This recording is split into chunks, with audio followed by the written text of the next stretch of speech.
तो welcome students, brilliant knowledge में फिर से एक बार आपका स्वागत है। आज की इस वीडियो में हम लोग क्लास 10 के इतिहास को देखने वाले हैं। इतिहास के एक महत्वपूर्ण प्रश्न को देखेंगे। तो आगे बढ़ने से पहले चैनल को सब्सक्राइब करके बेल आइकन को जरूर दबा लें। तो यहाँ पे प्रश्न है कि विलियम प्रथम, इसको हम लोग प्रथम या पहला बोल सकते हैं, विलियम प्रथम के बगैर, मतलब कह रहा है कि विलियम प्रथम के बगैर, इसके विलियम प्रथम के बिना जर्मनी के एकीकरण, जर्मनी का एकीकरण बिस्मार्क के लिए असंभव था। कैसे?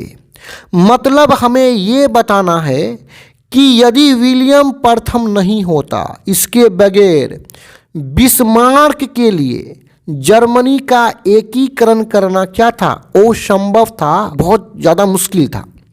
अब यहाँ आप समझिए, बिस्मार्क शुरू से ही चाह रहा था कि जर्मनी का क्या हो, एकीकरण हो, पर बिस्मार्क के पास कोई भी पावर नहीं था, कोई भी ताकत नहीं था, कोई पद नहीं था उसके पास कि वो जर्मनी का एकीकरण कर सके। इसके पास कुछ पद हो, कुछ पावर हो, तभी तो बिस्मार्क जर्मनी का एकीकरण कर सकता है। तो नहीं कर पा रहा था। जब विलियम प्रथम ने, किसने? विलियम प्रथम ने बिस्मार्क को अपना चांसलर नियुक्त किया। क्या किया? चांसलर नियुक्त किया। तो इसके पास शक्ति आ गया, इसके पास ताकत आ गया, इसके पास एक पद आ चुका था।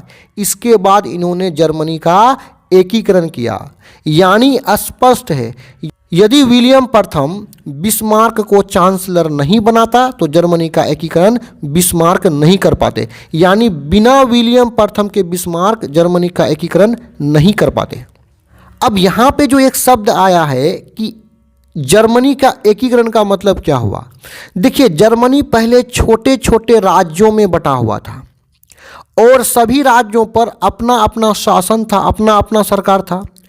क्योंकि ये राज्य काफ़ी छोटे छोटे थे तो ये शक्तिशाली नहीं थे, कोई भी इस पर आक्रमण करके इसको अपने अधिकार में ले सकता था। तो एकीकरण का मतलब ये हुआ कि जर्मनी का एकीकरण का मतलब इन सभी राज्यों को मिलाकर के एक बड़े देश को बना देना, जिससे ये जो बड़ा देश है काफ़ी क्या होगा, शक्तिशाली देश होगा। कोई भी जल्दी इस पर आक्रमण करके इस बड़े देश को गुलाम नहीं बना पाएगा। यानी छोटे छोटे राज्यों को मिलाकर के एक बड़े देश का निर्माण करना ही जर्मनी का एकीकरण कहलाता है।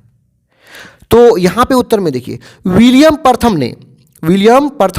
पहला ने जर्मनी के एकीकरण के उद्देश्य से बिस्मार्क को अपना चांसलर नियुक्त किया था। देखिए, विलियम प्रथम ने भी अगर बिस्मार्क को चांसलर नियुक्त किया था तो वो एक उद्देश्य को मन में रखा था। वो उद्देश्य क्या था? कि जर्मनी का एकीकरण हो। अब आगे देखिए, जर्मनी के एकीकरण के लिए उसने अनेकों युद्ध किए। उसने मतलब किसने? बिस्मार्क ने। यानी बिस्मार्क ने जर्मनी के एकीकरण के लिए अनेकों युद्ध किए और जर्मनी के एकीकरण में अपना महान योगदान दिया। ऐसा किसने दिया? ऐसा आपका दिया। तो जब बिस्मार्क को चांसलर नियुक्त किया तो इन्होंने अनेकों युद्ध किए और जर्मनी को एकीकरण करने में, जर्मनी को एक करने में अपना महान योगदान दिया। बहुत ज़्यादा संघर्ष किए इन्होंने जर्मनी को एकीकरण करने में, जर्मनी को एक करने में। अब आगे क्या कहा गया है कि यदि विलियम प्रथम बिस्मार्क को चांसलर नहीं बनाया होता, कल्पना कीजिए, यदि विलियम प्रथम बिस्मार्क को चांसलर बनाता ही नहीं, अगर नहीं बनाता तो क्या आप देख सकते हैं, तो विलियम प्रथम के बगैर बिस्मार्क के लिए जर्मनी का एकीकरण करना असंभव था। बिस्मार्क के लिए जर्मनी का एकीकरण करना कब संभव था? विलियम प्रथम के बगैर। अगर ये नहीं रहता, विलियम प्रथम नहीं रहता, तो बिस्मार्क जो है जर्मनी का एकीकरण नहीं कर पाता। क्योंकि विलियम प्रथम ने ही बिस्मार्क को चांसलर नियुक्त किया था और चांसलर बनने के बाद ही ये जर्मनी का एकीकरण कर सका।